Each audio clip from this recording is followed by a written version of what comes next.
What's happening, everybody? Ooh,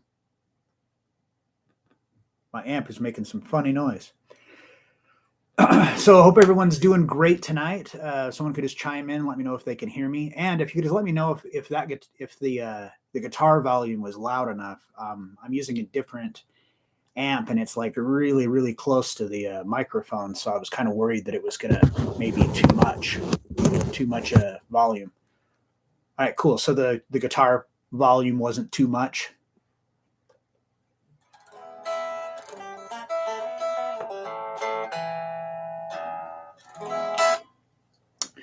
All right. So for any of you that were not here yesterday, we're doing this new thing. We're going to be doing the live streaming a lot more, and it's not just going to be lessons. There's going to be all different kinds of stuff. You've seen the last two live streams, and you'll kind of get an idea of what we're going to be doing. So yeah, we need to come up with a name for the show. So drop your ideas in the comments. I want to hear them, and we may be doing a contest, maybe, and pick whoever comes up with the name that we ended up choosing from. Then we're gonna have a giveaway, like a course or something like that. All right, so tonight I'm gonna. We want to keep this mixed up, have it so there's like a variety of stuff that we'll be doing. So tonight we're going to do, we're going to learn a cool little chord progression and some riffs and stuff that's blues stuff in the style of Stevie Ray Vaughan. So this is, ooh, that could have been bad. Chords tangled up with stuff in my foot. Yeah, so this is a 12 bar in E, and it's a kind of a, like I said, it's in the style of Stevie Ray Vaughan. The influence I took for this was from the song Mary Had a Little Lamb. So it's got a lot of the, similar type of stuff in there. So if you look in the description, there is a link there where you can download the tabs for this, so you can follow along, make it a little bit easier. So yeah, if you want to get those tabs, and then we can get going on this. So I'll give you a minute to download the tabs. Do any of you guys read Guitar World News? Read the articles that they, news stories and stuff that they put up. They had kind of an interesting one yesterday. I think it was yesterday, that Samsung is actually releasing an electric guitar. And yes, you heard that right, Samsung. People who make your phone, maybe your TV, they are making an electric guitar.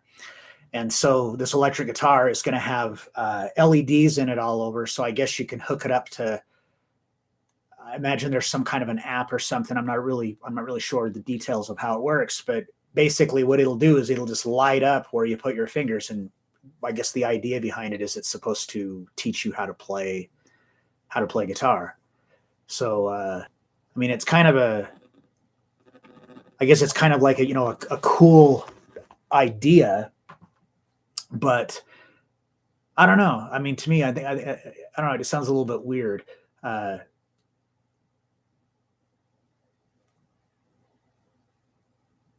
is that what it is? It's controlled with an app then? Yeah. It's funny is that a friend of mine actually had the idea for this,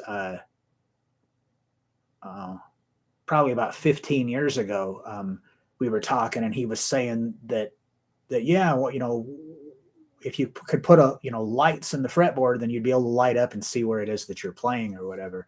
I don't know. It just sounds kind of weird.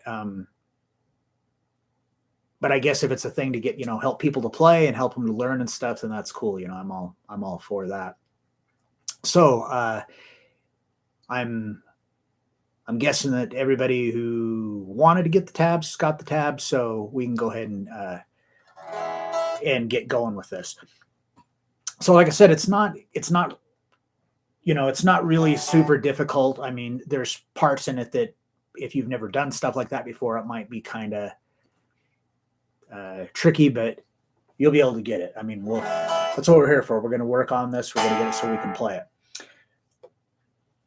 All right, so it has a whole bunch of notes that we'll be using for like little melodies and stuff between the chord changes. So it's all right out of the E minor pentatonic scale, but down in the open position. So that scale, if you don't know it, is starting on the low E open to the 3rd fret, and then the open A string to the 2nd fret, open D string to the 2nd fret, open G string to the 2nd fret, open B string to the 3rd fret, and open high E string to the 3rd fret. So all of the notes that we'll be using, like for the little melodies and stuff, will all be out of that pattern. And then we've got 3 chords that we'll be using in this. So we've got an E7 that I like to play up here. So 7th fret of the A string with my 2nd finger, and 6th fret of the D string with my 1st finger, and then the 7th fret of the G string with my 3rd finger, and then the low E string open. And then we've got an A7. So this A7 we're going to play down here, but it's not this version of A7 that you probably already know.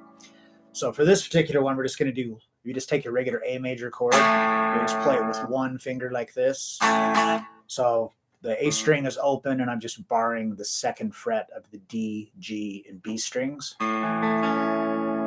And then I'm going to take my 2nd finger and I'm going to put it on the 3rd fret of the high E. So that's what makes it a 7th chord. So like when you play the 7th chord like this, or however, whichever fingers you use, the reason that's 7 is because the 7th tone that we need to add in there is a G. So we're playing the G string open. But in this case, we're playing the G here. And I really like the way that particular voicing sounds, especially in this context. I think it sounds better. And then we have a B7. So this is just the regular old B7 chord that you may already know. You may have learned it, as like a bar chord. But this particular voicing is the one that I really like. So 2nd fret of the A string with my 2nd finger, 1st fret of the D string with my 1st finger, 3rd fret of the G string with my 3rd finger, and the 3rd fret of the high E string with my 4th finger. And then the G string is open.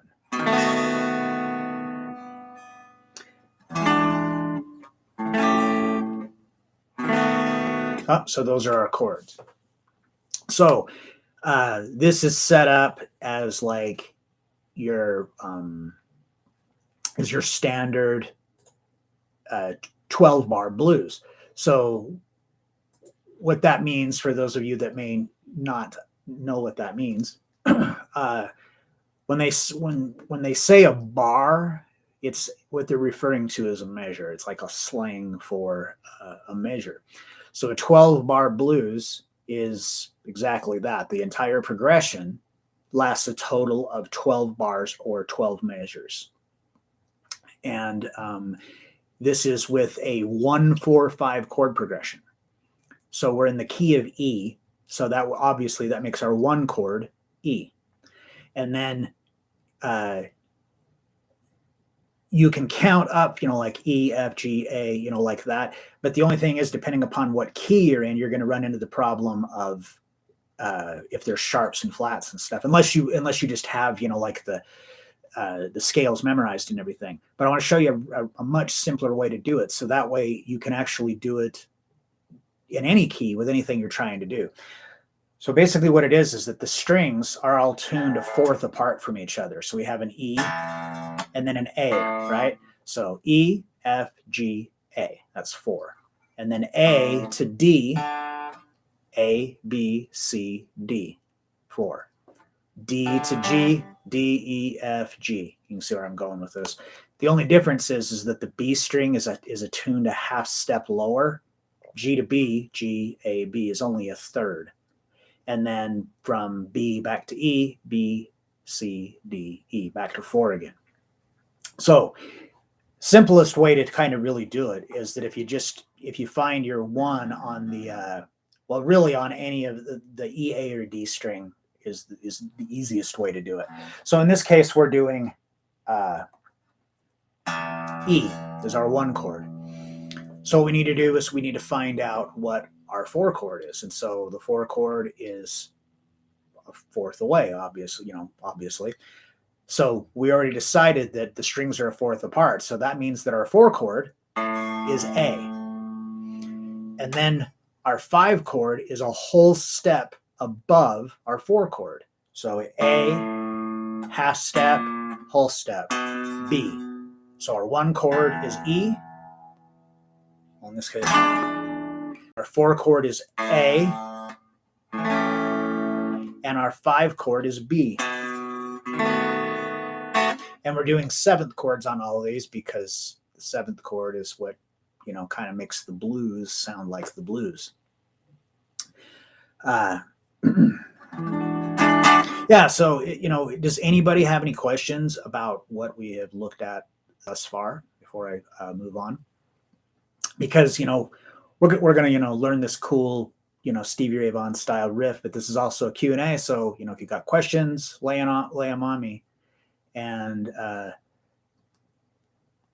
again, if you have any ideas for a name for the show, hit it in the comments.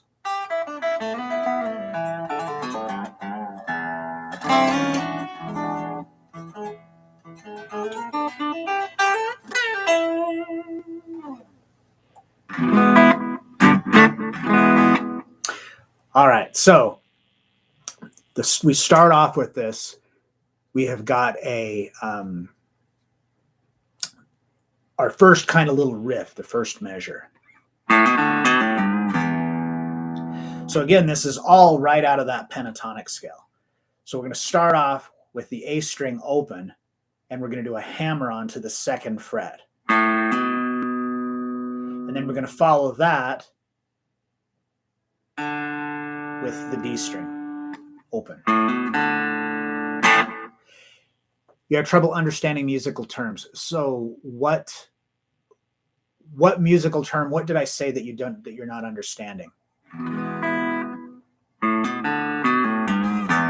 All right, so we have the open A string hammer the second fret, and those are 16th notes. And then we go to the D string open, that's an 8th note. So you don't need to count it because technically we rest on 1, and this is 2E and 3E and 4. But another way you can do it is just you kind of feel it. So if you think about it like this, that that we have the two 16th notes and then an 8th note. So a 16th note is two 16th notes is the same equivalent as an 8th note. It's a fourth of a beat as a 16th note, and an 8th note is a half of a beat. So that means those first two notes will be quicker and, da da da, and that third note is going to ring out twice as long as either one of those first notes. It'll actually ring out for the same amount of time that the first two notes did together. It's like, and then we immediately follow that back to the second fret of the A string, and we're going to pick that and pull, and then go to the third fret of the G string of the low E string, and we're going to put a little bit of a bend on it, and then follow that with the open low E. So when we do that bend, it's not like a bend, like when you're trying to put a lot, like a half step or a whole step or a step and a half. This is just basically just to put a little bit of stank on that note. Like that. All right, root note, key of, etc. All right, so we have a question here of terms like root note and stuff. Okay, so simply a root note is the note that whatever you're talking about derives its name from. So if you're talking about a chord, like we were talking about A7, right? So that means the root note of an A7 chord is A. If we were doing E, the root note would be E, because it's the note that the chord or scale or arpeggio, whatever it is you're talking about, derives its name from. It's the first note of the scale is your root note. Now, when we do, like what I was saying, a 1, 4, 5 chord progression, what that's referring to is the root note. Every note in a scale has a chord that's associated with it too. So when we go up a fourth from E, we get A. So that's our 4 chord because it's 4 away. E, F, G, A. Does that make sense? And so then that's for the key. So if we're doing a 1, 4, 5, then we know our 1 chord is the chord that the key is deriving its name from. So in this case, we're in the key of E because our 1 chord is E. Quarter bend. Okay, so for that, when I'm referring to a bend, if I'm doing, bending this note here and I was going to bend a half step, I'm going to bend this note until it has the pitch of this note because that's a half step away. If it was a whole step bend, you're just bending it up to that pitch. So a quarter step bend is actually half the distance between your frets. So there isn't any way to check it. You just basically kind of have to do it by ear. It is you're just kind of pulling the note, a lot of times technically slightly sharp out of key. But in stuff like this with blues, it just sounds really good. It's not so much a thing. It was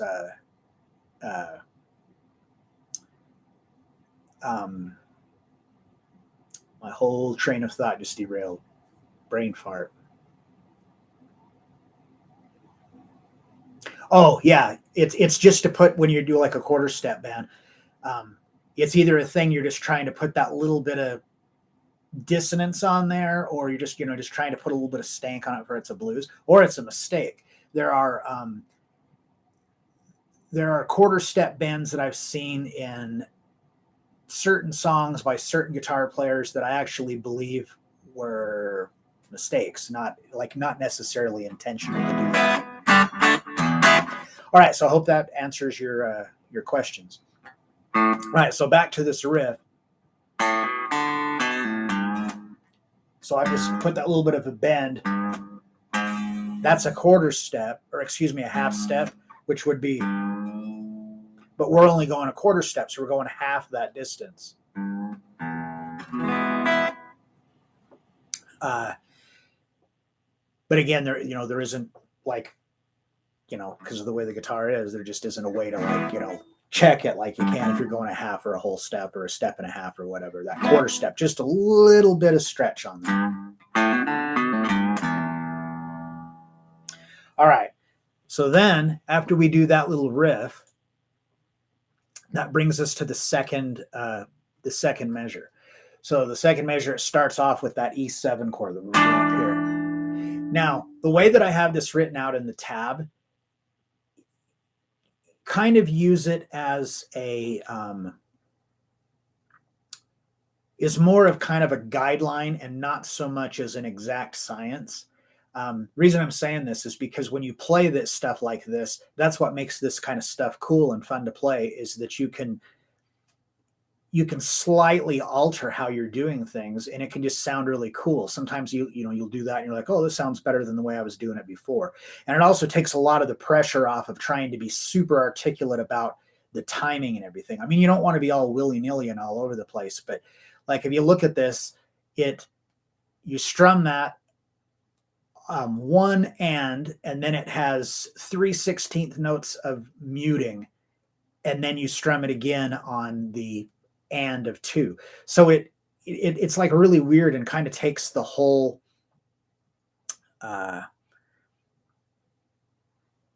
it being blues out of it, because when you listen to blues doesn't sound good if it's like really super if it doesn't have a swing on it or anything, it doesn't have, it's not going to sound as good. So it's the same thing with this. So I'm just going to kind of show you some different ways that you can do it, and then just kind of make it your own. This is really good, especially if if you haven't had a lot of experience. You can still get a lot out of this. You can still play it, have it sound really cool. It just may not sound exactly the same way as it does when somebody else plays it. Doesn't mean that it doesn't sound good. It just sounds different, and different is good. All right, so we come up to that. All right, so I'm like 1 and 2 E and. So when I do those muted notes, all I'm doing is I'm releasing the pressure. I'm keeping my fingers in the same place, but I'm just releasing the pressure so that way when you play the strings, they're muted. So you get that kind of a percussive sound in there.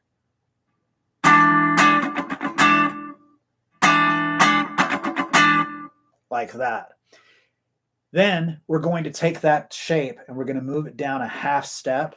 So here we're 7, 6, 7. Now we're going to be 6, 5, 6. And we're going to pick that, and then we're going to slide back into it.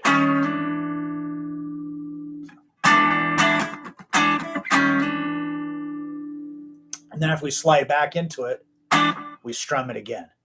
So.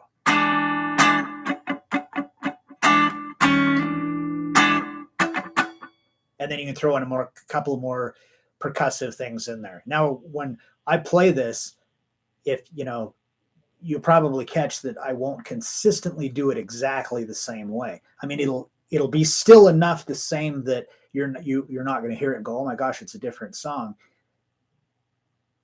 No audio. You cannot. There's no audio coming through.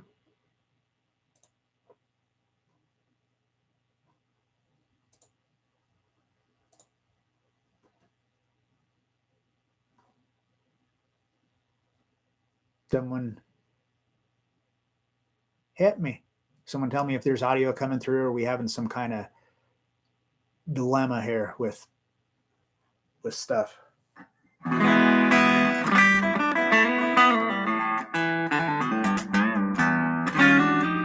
All right, cool. Well, just somebody put no audio question mark, so it worried me.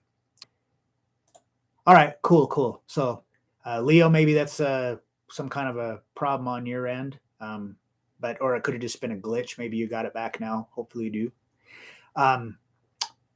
All right. So when you typically, if you've done, all right, Leo, we'll be here. If you've played like 12 bar blues in the past, the typical formula that's used like all the time is you have 4 bars of the 1 chord, so 4 measures of the 1 chord, and then 2 measures of the 4 chord, and then back to 2 more measures of the 1 chord, and then 1 bar of 5, 1 bar of 4, and then back to 2 bars of 1, and or a turnaround. So what happens is that you start the progression off with 4 bars, and then it ends with 2 bars, and then it starts over again. So actually between the end and the beginning, it's a total of 6. And it can be confusing for the listener to like, okay, did it start over? Is this the end? Is this the beginning? So they'll usually put like a turnaround in there to kind of signify when it started, back to the beginning, something like that, or, I mean, it can be really anything. But in this particular thing here, well, we'll see that when we get to the end. But it's easy to tell when the whole thing has started over. So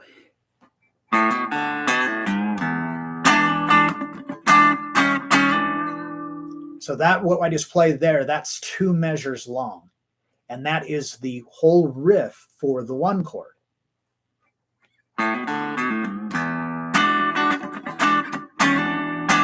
And then it just does it again. So that's our 4 bars. We've covered the 1 chord. Oh, great. And you didn't really miss too much, Leo. Okay.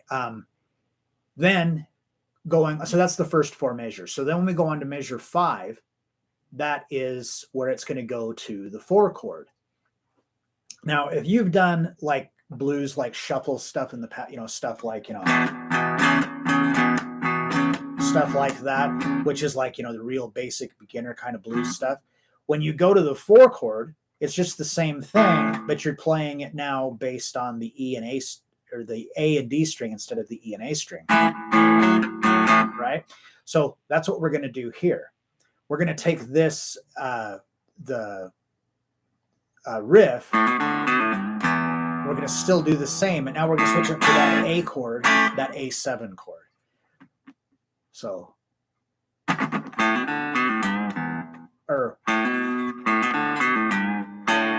now the last note on that I forgot to mention switches to the open A string instead of the open E string, because now we've gone to our 4 chord, which is an A, instead of being the E. So.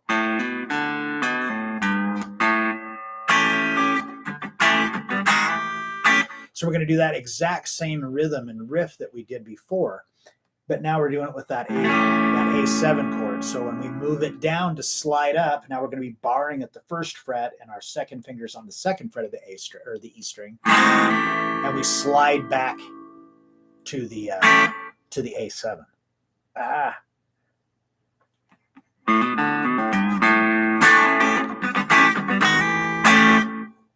All right, so that is the 4 bars of 1, and then the 2 bars of 4. And so now we're going to be back to 2 bars of 1 again. But it's going to be a little bit, some of it will be the same, but some of it's going to be a little bit different. So after we do now we're going to do a different riff. So we're going to start here on the 2nd fret of the G string, and we're going to pick that and do a pull off to the open G string, and go to the 2nd fret of the D string, and then we're going to pick that again and do the pull off to the 2nd fret of the A string, back to the open low E. So it's got that same timing on the other ones. We have 2 16th notes and then an 8th note. So these 2 are quick. You sit on this one for twice as long as you did either one of these notes. And now 16th note, 8th note, and then a quarter note. And then on that quarter note, that leads us to the since we're going back to the 1 chord, and it's an E, so it gives us that, pedal tone. All right, so the next part is when we're going to go to the 5 chord, and that's when it's going to become a little bit different, probably a little bit more challenging for the most part. So let's just go over that first part again. So. Whoops, except this time I'll do it in the right key.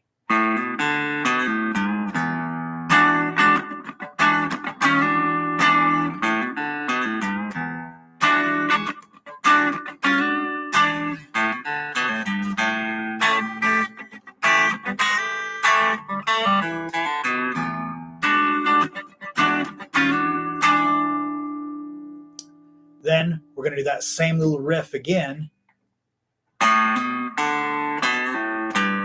But this time, instead of going to the open low E or the open A, we're going to go to the 2nd fret, because that's a B, and our 5 chord is B7.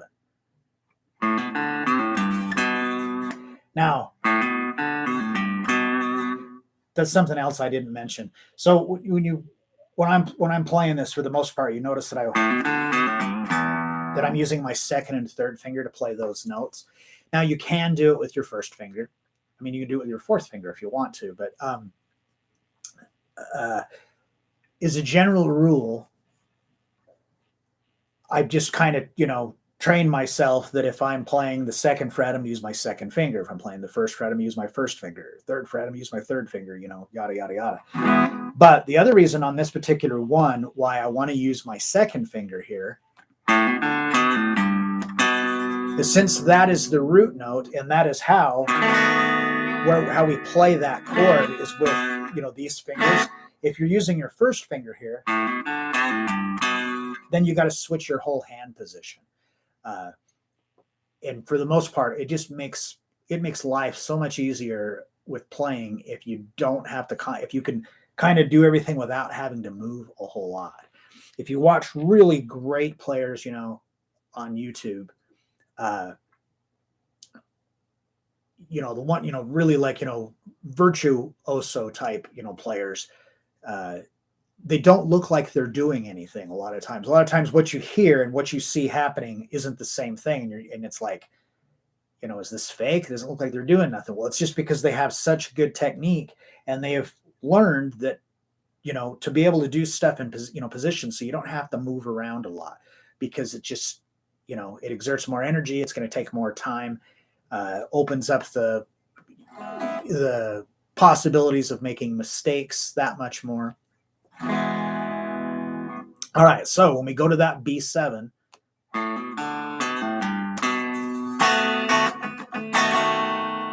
then we go to the, so this one, the timing is a little bit different.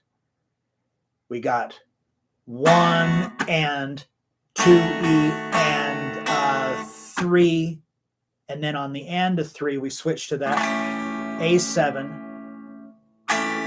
We hit that twice. So it's like,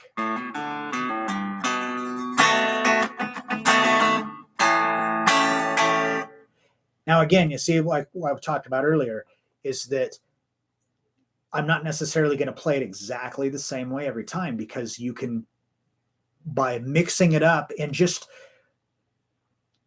make it your own, it ends up sounding like something else. Because I mean, with blues, a lot of this stuff, it's the same shit, different day. It's like everybody does like the same things, but it's just rhythmically or timing or whatever, they change it, and like different chord voicings or whatever, because I mean, like on the, if instead of doing that, if I did this version of A7,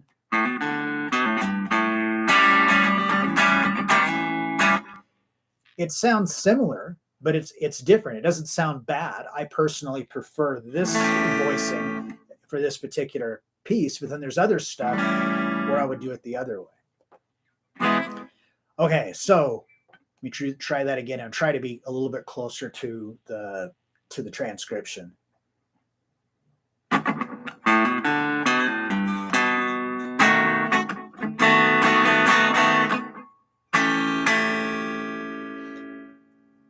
It's just weird if I try to break it down like that. It just doesn't. It just loses all of its swing and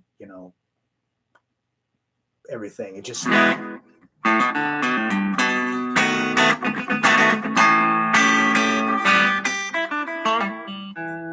Now, what would that be? Measure 11. After we go back to the A7, now we're going to do this totally different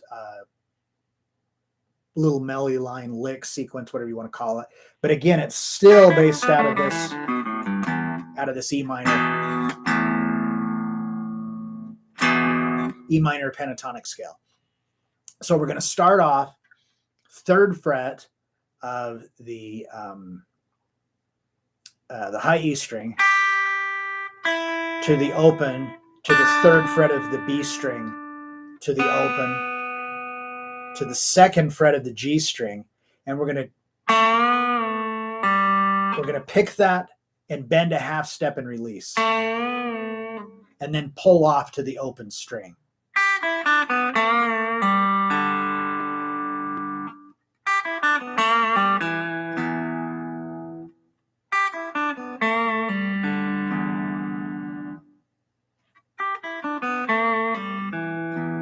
Okay, so there's something here on the tab. If you've downloaded the tab on that second to last measure, so it has that second fret on the G string, and you're bending and releasing, and then pulling off to open, and then the next note, it's the end of three. It's showing that it's the open D string. Um, that is a mistake, and it should actually be the second fret.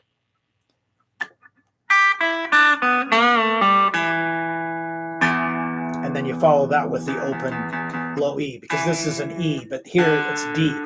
Now it's still in the key. It would work to play it that way. I just personally like it the other way. It was just a, typo, hit the wrong key. And then right back to the like the original E7. And then that it leaves it so you could just start the whole thing over again. So when you get to that,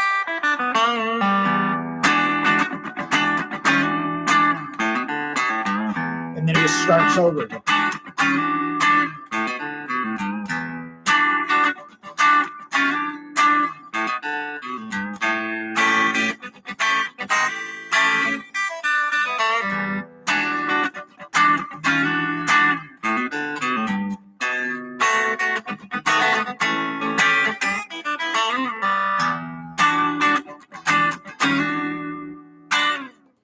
All right, so now that time through, you probably saw there was lots of stuff that I did different. I changed some of the little licks between the chord changes and stuff, kind of changed rhythmically where I was putting in the muted notes, where it's totally your ball game. You can do whatever you want with it, change it around like that. One, it's just good practice in general, so you're doing a bunch of different stuff.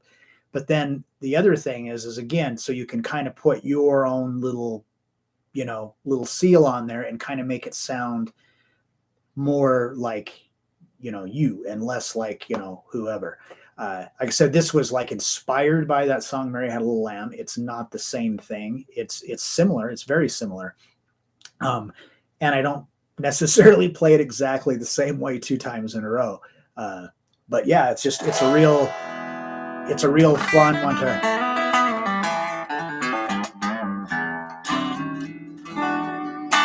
It's a fun little blues riff to play, and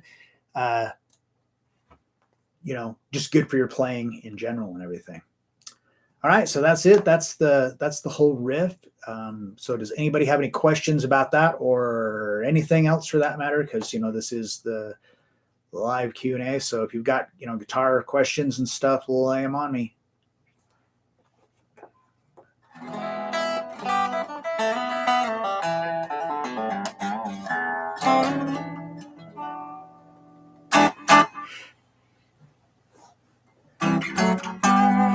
And then if you've been here for any length of time, you already know that I've sit and talk about that I'm not real savvy with the tech stuff.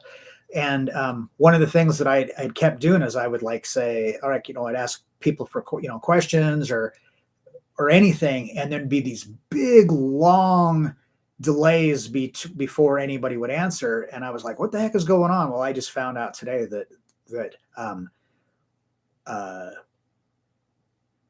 right now, what you're hearing me do happened 20 seconds ago. There's a 20-second delay. I don't know why. That's just the way that it is. It's I looked it right up through the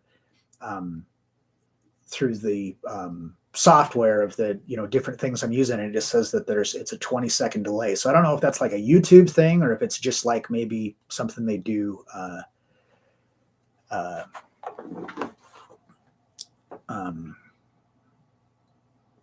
just live streaming in general. I don't know. Anybody know? Anybody out there that does this kind of stuff and understands how this stuff works? I'm in the process right now of trying to get Zoom and OBS all coordinated together, so I can do when we do interviews, we can have a split screen, and then also be able to bring in a window with maybe a video or pictures or whatever. And it's so complicated. At least it is to me. I'm old and just not good with all that kind of shit.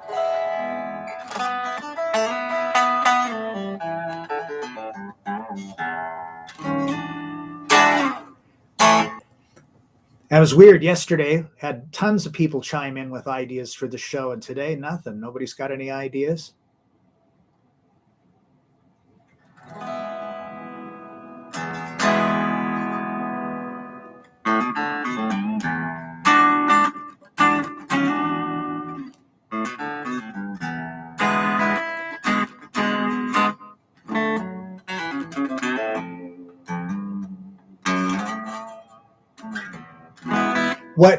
What platform are you live streaming? Are you live streaming to YouTube or uh, like from your own server?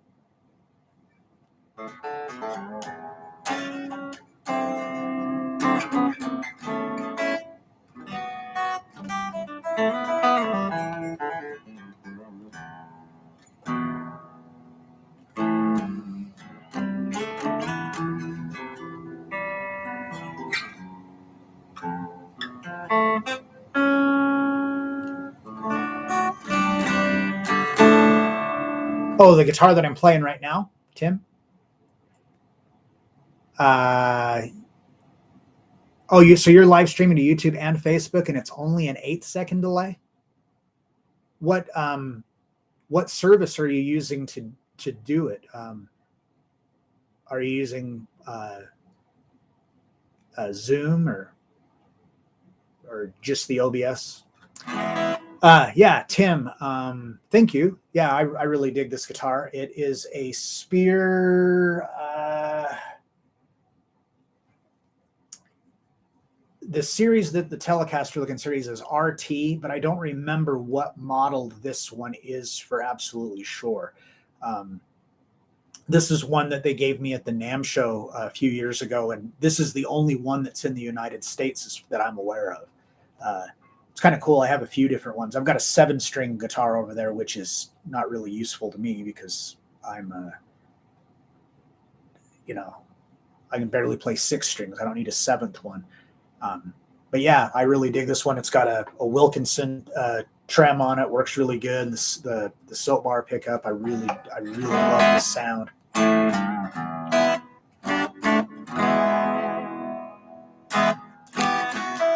Stream Duck. Never heard of that one. Yeah, I mean, if you can find out, just shoot me a message. Because I'm any help or information I can get on how to do it. I'm much appreciated.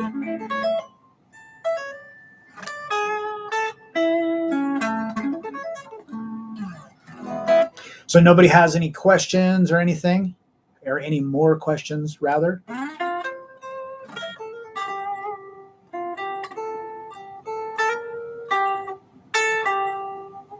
Because if no one has any questions or anything, we've covered the we've went over the music and everything. Then we can probably cut it. It kind of looks like the audience is kind of dropping off a little bit.